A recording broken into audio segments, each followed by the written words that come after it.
एवं आपका प्यारा परिवार स्वस्थ, सुरक्षित, सुखी एवं समृद्ध रहे, यही प्रार्थना के साथ चाबी सफलता की आपके हाथ में आ रही है। और दरवाजा कितना भी बड़ा हो, ताला बगैर किसी काम का नहीं, में ताला कितना भी बड़ा हो, चाबी बगैर काम का नहीं। तो जो चाबी मैं दे रहा हूँ मास्टर की, आपके हर दरवाजे को खोल दें, यही प्रार्थना के साथ। कल हम देख रहे थे कि गांधारी के सामने दुर्योधन आने के लिए शर्मा रहे, सोच रहे हैं कि निर्वस्त्र कैसे जाऊं, और मां ने निर्वस्त्र आने का वचन लिया तो पत्ता लपेट के, केले का हरा पत्ता, और पहुंच गए वहां पर। और उसके साथ साथ ही हमने सुना कि भाई मनमानी ढंग से किसी भी संस्कार और शिष्टता की बातों को अपने हिसाब से चलाने वाले लोग किस प्रकार से उसी कर्म के कारण दुखी होते हैं। मैंने उस हिसाब से एक बात बताया कि आजकल मंदिरों में लोग क्या करते हैं, वो भी बात बता रहा था। मंदिर में कौन क्या करते, मैं जब जाके देखता हूँ तो मंदिर में क्या चलता रहता है। एक शराबी की भी बात चली जो गुटखा छोड़ने आया, मैंने कहा मानिकचंद छोड़ दे, तो वो कहता है कि छोड़ दिया, विमल को पकड़ा है। अब ये बातों को सुनता हूं तो तब लगता है कि भाई ये संसार अपनी हिसाब से, अभी हमारे पास कई लोग आते हैं, कई लोग कहते हैं कि गुरु महाराज आप एक मुहूर्त दीजिए, दुकान का उद्घाटन है, वो मुहूर्त में मेरे को दुकान उद्घाटित करना, आप मुहूर्त दे देंगे तो धन्य हो जाऊंगा, उस मुहूर्त में करूंगा तो अजय हो जाऊंगा, व्यापार समृद्ध हो जाएगा, कल्याण हो जाएगा, मुझे भरोसा है, मुहूर्त दीजिए।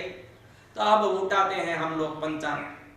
अस्त नक्षत्र है, ये ठीक नहीं है।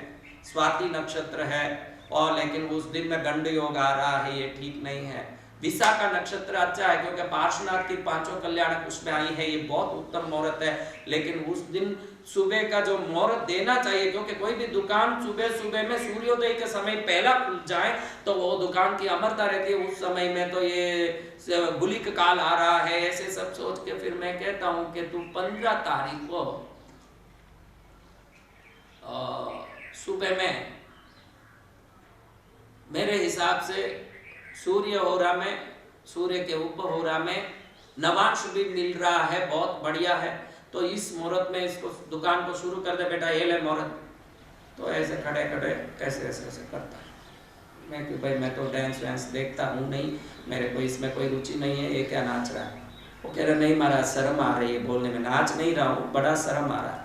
अच्छा भाई शर्म क्या आ रहा बता। नहीं, उस दिन मेरी साली जो रहती है हमारे यहाँ से 40 किलोमीटर दूर है, उसके पति के पड़ोसी घर वाले का कोई खेत लिया हुआ है, तो उस खेत में एक पार्टी प्रोग्राम रखी है महाराज, उधर जाना जरूरी है, दूसरा मुहूर्त कुछ दीजिए। साली के पड़ोसी के खेत में पार्टी हो रही है, इसलिए संत का दिया हुआ मुहूर्त उसको श्रेष्ठ नहीं लग रहा, दूसरा मुहूर्त चाहिए। आप ध्यान रखिएगा, आज तक जो भी लोग मेरे सामने आए उन्होंने मेरी आज्ञा का पालन नहीं की, अपनी इच्छा को मेरे मुख से निकलवाने की कोशिश की कि भाई आप ये बोल दो ताकि हमारा कल्याण हो जाए, वो मत बोलो जो आप बोलना चाहते हो, हम ये करना चाहते हैं लेकिन उसको आपके मुंह से सुनना चाहते हैं। हर संत के पास व्यक्ति पहुंचता है और अपनी इच्छा को उनके मुंह से सुनवाता है, बाद में जो दुखी होता है तो संत को कहता है कि ये जो बोलते हैं वो ठीक नहीं होता, क्योंकि संत की इच्छा को सुन लेते तो कभी के ठीक हो जाते। अपनी इच्छा को संत के मुंह से सुनना चाहोगे तो सदी दुखी रहोगे। हर जगह देखता हूं, अभी आपने देखा कभी शराबी की जो बात हुई, शराबी को मैंने कहा भाई ठीक है अब क्या करेगा, वो कह के भाई महाराज कोई लोग साहब मजबूर करें तो पीना है, बाकी सेल्फ में तो मैं बहुत कंट्रोल्ड हूँ महाराज। आपने एक बार बोल दिया, मेरा सेल्फ कंट्रोल कैपेसिटी इतनी जोरदार है कि मैं अब कुछ हाथ ही नहीं लगाने वाला हूँ, भले वो 555 रम हो कि क्या हो जाए, मैं अपनी आप ये मत सोचना कि मैं कुछ पी रहा हूँ।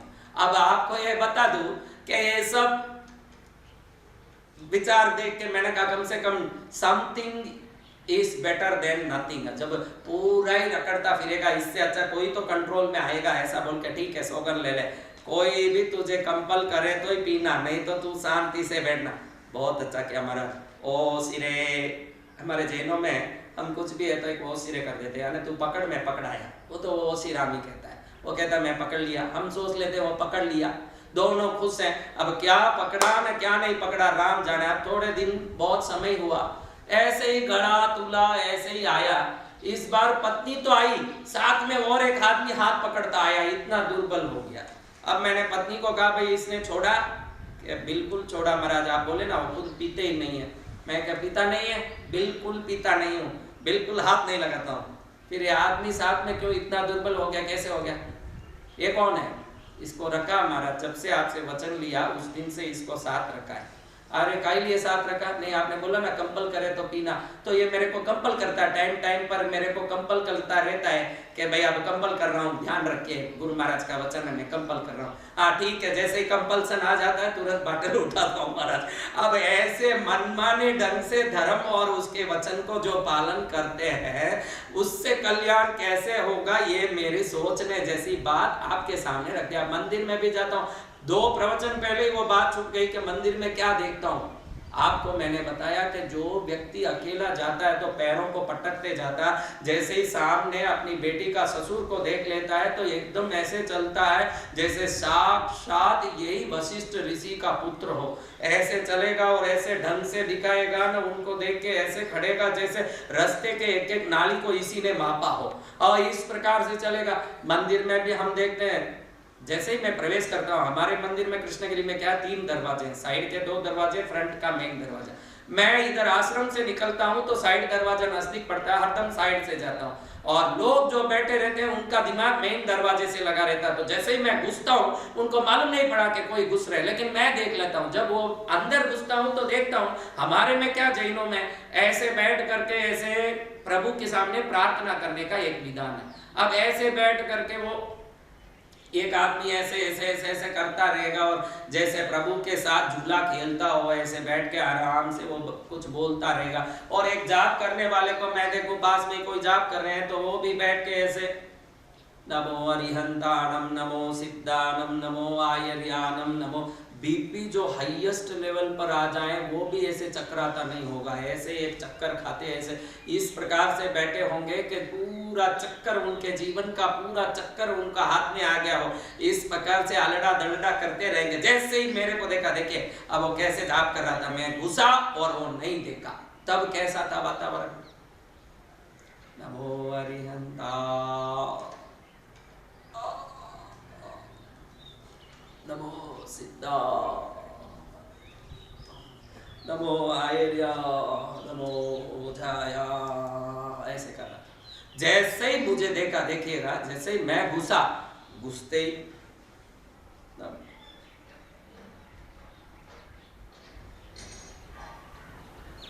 आंख भी बंद हो गई, शरीर भी सीधी हो गई, माला भी सीधी हो गई, हाथ मुद्रा में आ गई।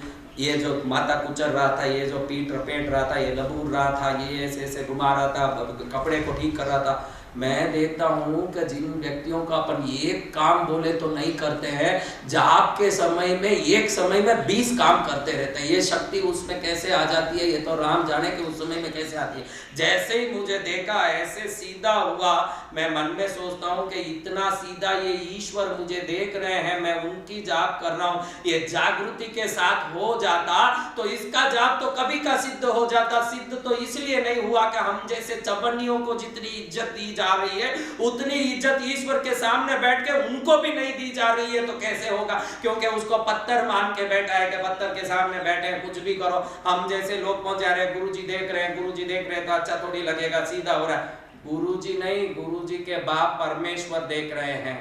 ये विचार सब जगह आ जाएगा तो तुम्हारा उद्धार तो पहले ही हो जाएगा। हम क्या है कि किसी जगह कुछ एक्टिंग करते हैं ना, किसी जगह कुछ एक्टिंग करते हैं और यही एक्टिंग हमारे जीवन को दुख देने वाली बन जाती है। हर जगह जागरूक रहना सीख लोगे कि भाई मैं हर जगह समान रहूंगा, ये आ जाएगा तो आपकी सफलता को कोई नहीं रोक सकता। घर में वैसे ही रहो जैसे बाजार में हो, घर में वैसे ही रहो जैसे संसार में रहो। इसलिए ये नहीं कहता हूं कि बाजार में जाग रहे हो तो घर में जागो, सोने के समय पर सोओ लेकिन जागृति के साथ सो, खाने के समय पर खाओ जागृति के साथ खाओ। क्योंकि होटल में कभी बैठे हो, पास में 4 लोग बैठे हैं तो कैसे खाते हो, वो सब आदत आपको बताओ ना। कई लोगों को मैंने देखा है कि इधर मुंह पर 2 उंगली डाल के ऐसे करेंगे, क्योंकि बात कर करके या पानी साइड में आ जाती है तो ये पानी के साथ साथ गंदगी धीरे धीरे यहाँ जमने लगती है। इसका ऐसे करेगा, कोई देख रहेगा, ऐसे करेगा, ऐसे करेगा। ये एक आदत आप कई लोगों को ये देख सकते हैं 100% वो यहाँ हाथ डाल के यहाँ ऐसे करते हैं। और 100 लोग बैठे हो तो बड़ा विवेक से बैठेगा। ये विवेक हर जगह अकेले में और सब जगह आ जाए तो ये विवेक ही पहला सफलता। क्योंकि मैं ये कहना चाहता हूं कि पहनावे से लेके, भोजन से लेके, चलने फिरने से लेके, सोने तक की दैनिक के जो जीवन है, दैनिक जीवन जो है, उसमें अगर जागृति आ जाती है तो एक प्रकार से आप सक्षम होते जाते हो और आप एलिजिबल होते जाते हो, योग्य होते जाते हो कि आप सर्वोत्तम बन सकते हो। आप छोटी छोटी चीजों में ही अपने को संयमित नहीं कर पा रहे हो तो सफलता रूपी बृहद शक्ति आपके अंदर प्रवेश करे कैसे करेगी, ये मेरा सोचना है। इसलिए ये बात को तो मुझे कहना ही पड़ रहा है, आप सुन लीजिएगा। अब हम देखते हैं कि दुर्योधन जब पत्ता लपेट के गांधारी के सामने पहुंचा, गांधारी को मालूम भी नहीं कि बच्चा पत्ता लपेटा हुआ। उसने पूछा, बेवत्स तू आ गया? माता मैं आपके सामने खड़ा हूं। बेटा ध्यान रख, मेरे आंख के सीधे खटना, मेरा आंख की ऊर्जा को मस्तक घुमा के देखने जितनी भी मुझे उसमें कोई डाइवर्शन यानी कोई फेराव नहीं लाना है। जैसे ही आंख खोलूं सीधा तू ही दिखना, क्योंकि ऊर्जा सीधी जाती है तो एक असर करती है, ऊर्जा तिरछी जाती है तो एक असर करती है, ऊर्जा नीचे जाती है तो एक असर करती है, ऊर्जा ऊपर जाती है तो एक असर करती है। ध्यान रखना, ऊर्जा जिस दिशा में जाती है उस प्रकार की शक्ति लाती है। इसीलिए हम 10 दिक्पालों की पूजा भारतीय संस्कृति में सभी लोग करते हैं, भले बुद्ध धर्म के हो, जैन धर्म के हो, सनातन धर्म के हो, 10 दिक्पालों को अलग मानते हैं और 10 दिक्पालों को हम अलग से आकृति रूप वाहन वर्ण देकर के पूजते हैं और उस दिशाओं से आने वाली शक्ति को अलग अलग मानते हैं। इसका कारण है कि वो दिशा उस प्रकार का प्रभाव करेगा जिस दिशा का तरंग जिस दिशा में आ रहा है। ऊर्ध्व दिशा में ब्रह्मा है, यानी क्रिएशन जब ऊपर से कोई चीज नीचे आती तो होता है। पाताल में नाग रखा है क्योंकि नीचे से कोई चीज ऊपर आती है तो उसमें जो जहरीला तत्व है वो रह जाता है ना, अमृत तत्व ऊपर आता है। इसलिए नीचे के जो दिक्पाल है उसको हमने नाग के रूप में रखा, जिसके मुंह से विष तो निकलता है, जिसके आशीर्वाद में अमरता है। तो ये जितनी भी चीजें हमने की है दिशा के हिसाब से गांधारी दुर्योधन को समझा रही है कि बेटा ऐसे खड़ के मेरी इस शरीर की जो यहां खड़ने की स्थिति है उस स्थिति के सामने बराबर तू खड़ा रहे, और जैसे ही नजर खोलूं मेरे रूप के सिलहाउट से यानी मेरी रूप की आकृति से तेरी रूप की आकृति समान अंतर स्तर में खड़ा हो और मेरी नजर से सीधी पड़े, तेरे आंख में पड़े, उस ऊंचाई में तेरे को खड़ना है। गांधारी ने पूरा विज्ञान, धर्म, शास्त्र और सम्मत उपनिषदों का तत्व का पूरा सार लेके अपने बेटे को अजय बनाना चाहा। उसने ऊंचाई भी ऐसी रखी जो उसके आंख के सम स्तर में हो, शरीर को ऐसे खड़ाया जो शरीर के सम स्तर में हो और खुद भी ऐसी खड़ी जिससे वो बच्चे पर उसकी पूरी ऊर्जा का प्रयोग हो। लेकिन बेटा था ही ऐसा, ध्यान रखिएगा, कृष्ण ने, बुद्ध ने, महावीर ने, संसार के हर महापुरुष ने गांधारी बन के इस मानव समाज को पुत्र की अजयता की प्राप्ति की चिंता करने वाली उस गांधारी की तरह ही सदा हम सबको अजय और अमर करने की कोशिश की। हम ऐसे थे जो उसको हर दम केले का पत्ता लपेट के खड़े होने वाले दुर्योधन की तरह खड़ा होकर के उस अजय अमरता में कोई ना कोई खुद ही बाधा पहुंचाई। अब ये जाकर के खड़ा हुआ, इसको मालूम भी नहीं, इसने हर बात बोली तो उसने बोला हाँ माता जी, हाँ माता जी। इसको मालूम ही नहीं पड़ा कि पत्ता लपेट के खड़ा हुआ है, क्योंकि ये ऊर्जा एक ही बार ही प्रवेश करना था ना, एक ही बार इसका प्रयोग होना था, क्योंकि समेट के रखा हुआ सभी ऊर्जा को एक बार में निकालना था। बाद में दूसरी बार सोच के भी कुछ होने वाला नहीं था। गांधारी ने अपने पति को पहले प्रणाम किया, अगर मैं पति को मानने वाली सती हूँ तो मेरे एक आंखों से दिव्य शक्ति पहुंच के मेरे पुत्र को अजय योद्धा बनने की ताकत देने वाली दिव्य शक्ति प्रदान करें।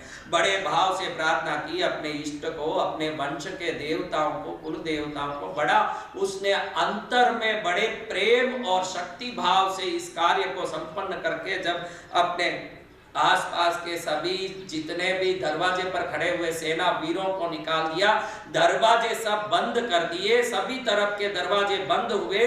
अब चारों तरफ दरवाजे के कई लंबे दूरों तक कोई आदमी नहीं, इस कमरे के अंदर कोई सन्नाटा नहीं, एक पशु पक्षी भी आसपास इससे निकलने वाली ऊर्जा को कई बार से भी ग्रहण नहीं करे। ऐसी एकाग्रता को उत्पन्न करने के बाद, ऐसी कोई दिव्य एक वातावरण को उत्पन्न करने के बाद गांधारी ने सभी प्रार्थना के बाद अपना ये आंख के ऊपर लगे हुए गांठ की पट्टी को खोला। सबसे पहले दुर्योधन के आंख में आंख डाला। आप ध्यान रखिएगा, कोई भी व्यक्ति आपके आंख में आंख डाल के सम्मोहित कर सकता है। आप भी जितना हो सके किसी भी व्यक्ति के आंख में आंख डाल के बात करने की ताकत लाइए। मैंने पूरे जिंदगी महसूस किया है, हम भले ही संत हैं, वो आदर के कारण सिर्फ नीचे झुका के बात कर रहा है, लेकिन अधिकतर जो आंख में आंख मिला नहीं पाते हैं उनमें कोई ना कोई विकार या दुर्गुण जरूर होता है, जो आंख में आंख मिला नहीं पाते हैं। और गुरु का आंख क्यों ना हो, जो आंख में आंख मिला लेता है वो गुरु की कृपा भी प्राप्त कर लेता है, उसको वो पुण्य प्राप्त हो जाता है। हर एक को वो पुण्य प्राप्त नहीं होता और हर आदमी वो कर नहीं सकता। सबसे पहले अगर सफलता की सीढ़ी में चढ़ना चाहते हो तो आपको दोनों आंखों को सीधा दर्पण में रोज 5 मिनट पर देख करके खुद को खुद देखे स्व सम्मोहन का प्रैक्टिस पहले शुरू करना पड़ेगा। जो स्वयं को सम्मोहित करके वश में कर लिया, भगवान महावीर वही तो कहते हैं, जो खुद को वश में कर लिया वो महावीर हो गया, संसार को वश में करने गया वो संसार का एक प्राणी मात्र रह गया। स्व सम्मोहन में सबसे बड़ा चीज है स्वयं को दर्पण में देखना। 5 मिनट तक नहा धोने के बाद जब हमारी शरीर की ऊर्जा बिल्कुल पानी के उस स्राव से एकदम शुद्ध और ताजा हो गया, उसके बाद 5 मिनट तक खुद को टकाटक देखते रहे। अगर पलक झपक रहा है तो झपके, वो कोई बात नहीं, लेकिन खुद अच्छे से मजबूती से देखे। ऐसे मजबूती से देखते जाए तो वो देखने की मजबूती खुद में मजबूती लाए। खुद को खुद जो एकदम मजबूती से देखना शुरू कर देता है वो दुनिया को मजबूती से देखने में 1 मिनट भी नहीं लगेगा। क्योंकि जो स्वयं को देखना बड़ा कठिन कार्य है। पूरा दिन दुनिया को देखते हैं, बाल संवारना हो, पाउडर लगाना हो, कोई जरूरी काम हो तो 2 मिनट में दर्पण में पुरुष का काम और थोड़ी देर में स्त्रियों का काम खत्म हो जाता है। लेकिन टकटकी लगा के जो देखता है वो स्व सम्मोहन पूरी दुनिया को वश में करने की ताकत रखता है। और यही ताकत से गांधारी अपने बेटे को अजय करने के लिए पट्टी खोल रही है। अब ये पट्टी खुल रहा है, आगे इस पट्टी के खुलने में हमारे जीवन में क्या शिक्षा खुल रही है, क्या पाठ खुल रहा है, इसको हम अगली कड़ी नहीं देखना है, क्योंकि अगली कड़ी आपके लिए विशेष कड़ी है। यहाँ जाने के बाद वो श्लोक शुरू होना है जहां से ये सफलता की सीढ़ियां आपको बड़े आराम से सफलता की ओर ले जाएगी। आप जो चाहो ना इस दुनिया में, मेरी इस बात को पकड़ के, उपाय को पकड़ के पाके ही रहोगे, क्योंकि मैं ऐसी चीजें भी बताऊंगा, ऐसा कोई वस्तु भी बताऊंगा जो आपके पास आएगी और आपको सफल कर देगी। गांधारी की दृष्टि दुर्योधन पर कैसे पड़ी और दुर्योधन की मनमानी दुर्योधन को कैसे अपने ही जीवन की सफलता से रोक लाई, इसको हम कल देखेंगे। जब तक के लिए सफलता की चाबी को आप हाथ में थामे रहिए और इसी चाबी से सफलता का द्वार खोलने का प्रयास शुरू कीजिए। जय मां पार्श्व पद्मावती।